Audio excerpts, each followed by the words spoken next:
تو میرا صاحب اس میں دو چیزیں ہیں. ایک تو ہے آج کا ماحول ایوان جس طرح سے ملا ہے, تعداد بڑی اچھی تھی. پہلا اجلاس ایسا ہی ہوتا ہے جسے پنجابی میں کہتے ہیں نا, ایک بھرواں اجلاس ہوتا ہے, وہ ویسا ہوا ہے. نہیں مچھلی منڈی تو ظاہر ہے, آپ کو اگر پہلا اجلاس یاد ہو عمران خان صاحب جس میں نہیں, میں کہہ رہا ہوں ایسا ہی ہوتا ہے. ہاں ایسا ہی ہوتا ہے.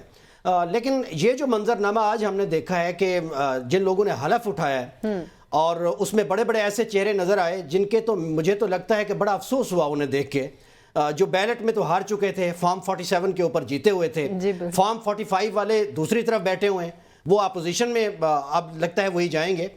وہ اپنا اعلان تو ضرور کر رہے ہیں, کلیم بھی کر رہے ہیں 180 سیٹوں کا, لیکن جو اوورآل مجموعی طور پر سسٹم کا مزاج ہے وہ تو ہمیں آج کے اجلاس سے اب نظر آ گیا ہے. لیکن اس میں مجھے بڑا دکھ ہوا خواجہ آصف صاحب کو دیکھ کر, راجہ پرویز اشرف کو دیکھ کر, یوسف رضا گیلانی صاحب کو دیکھ کر, ایسے ایسے چہرے جو ہار چکے ہیں.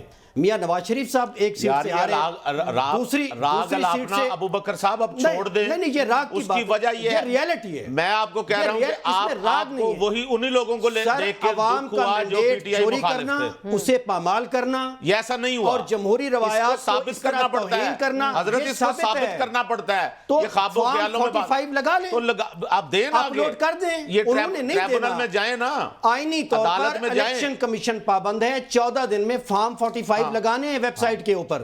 آپ کہتے ہیں پی ٹی آئی جا کے دے دیں. میں نے کہا یہ عدالت میں جائیں. ایک ایسا مینڈیٹ جو اس طرح کی بد تہذیبی کے بعد آئے, غلط جمہوری رویوں کے بعد آئے, اور اس کو حاصل کرنے والے لوگ چوری شدہ چہرے ایک ہی جگہ پہ ایک ہی راگ الاپ کے اصل میں تو ہماری یہ تھی, اصل میں تو یہ تھی, فتح کا ماسک کیے, اور جس طرح سے بڑے شرمندہ چہروں کے ساتھ حاضریاں لگا رہے تھے. بڑا دکھ ہوا, بڑا افسوس ہوا. آپ نے پڑھ لی ہے, بڑا افسوس ہوا. سر چہرے پہ لکھا ہوتا ہے, میں آپ سے ہار جاؤں یا آپ کسی سے ہار جائیں, باقیوں کے چہروں پہ نہیں لکھا رہا, چہرے بتا رہے ہوتے ہیں. آپ نے بیرسٹر گوہر صاحب کو دیکھا کتنے مطمئن لب و لہجے کے ساتھ کس طرح وہ مینڈیٹ کی بات کر رہے تھے. پارٹی کی طرف حمایت جا رہی ہے. نہیں خاص کی بات نہیں. سر ہم نے الیکشن کا پروسیس دیکھا ہے, اسے آبزرو کیا ہے, جگہ جگہ اسے ہم نے رپورٹ کیا ہے. پاکستان مولانا کے چہرے پہ کیا تھا, مولانا نے بتا دیا, وہ کہتے ہیں کہ یہ آگے نہیں چلے گی اسمبلی. ان کے بیٹے کے ساتھ دھاندلی ہوئی ہے نا, بار بار لوگ ان کے ساتھ بیٹے کے ساتھ دھاندلی ہوئی ہے, ان کو بار بار منانے جا رہے ہیں, ان کے بیٹے کے ساتھ دھاندلی ہوئی ہے. دوسرا اس کے بعد یہ دیکھیں, جواب نہیں دیں گے. دیکھیں مینڈیٹ جو ہے نا جس طرح سے چوری کیا گیا ہے, ایسے ایسے چہرے نظر آئے, اسلام آباد سے لوگ نظر آئے جو ہار چکے ہیں, پنڈی ڈویژن سارا ہار چکے ہیں, وہ اسمبلی میں موجود ہیں. خواجہ آصف صاحب ایک ایسی سیٹ ہے, خواجہ آصف صاحب کی ایسی واحد سیٹ ہے جس میں پورے پاکستان کا کنسنسس ہے, وہ 50,000 سے ہار چکے ہیں. آپ سے کہا وہ گھڑی لہرا رہے ہیں. میرا یہ پوچھے ذرا کس نے کہا پورے پاکستان کا کنسنسس ہے؟ کم از کم گھڑی وہ تو لہرائے نا جو کم از کم اپنے مینڈیٹ سے جیت کے آیا ہو. خواجہ صاحب تو گھڑی نہ لے رہے ہیں, کم از کم کسی نئے ارکان کو کہنا ہے یہ میچورٹی ہے. اور ہمارے جو میاں صاحب ہار چکے ہیں, حمزہ شہباز ہار چکے ہیں, انہوں نے ایک راگ الاپنا ہوتا ہے, گیلانی صاحب ہار چکے ہیں, کہ ایسا ہی ہوا ہے. دوسرا یہ لوگ جیت کر آئے ہیں, قانونی جیت کر الیکشن کمیشن نے ان کی جیت کا نوٹیفیکیشن جاری کیا ہے. اس کے بعد کا جو ایک منظرنامہ ہے وہ بھی آپ دیکھ لیں, جو آج ہم نے چور چور کے نعرے سنے ہیں, اور دوسری طرف سے پی ایم ایل این کا بھی رد عمل تھا.